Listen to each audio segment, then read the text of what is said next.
जरांगीला अक्कल आहे का? जरांगीला आरक्षण काय असतं हेच माहित नाही. जरांगीला कुठला अभ्यास केलाय?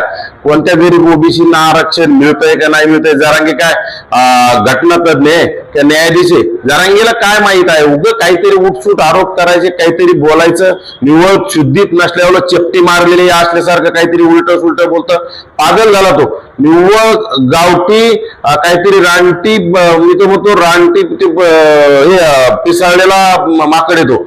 त्याच्यामुळे त्याच्याकडे दुर्लक्ष केलेलं बरं आहे ना आजकाल.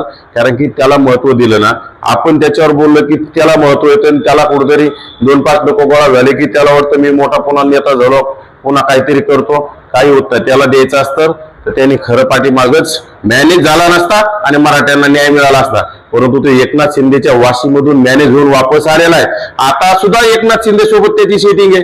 एकनाथ शिंदेचे मंत्री वारंवार त्याला भेटायला येतात. म्हणजे एकनाथ शिंदेचं त्याचं काहीतरी साठवलं आहे.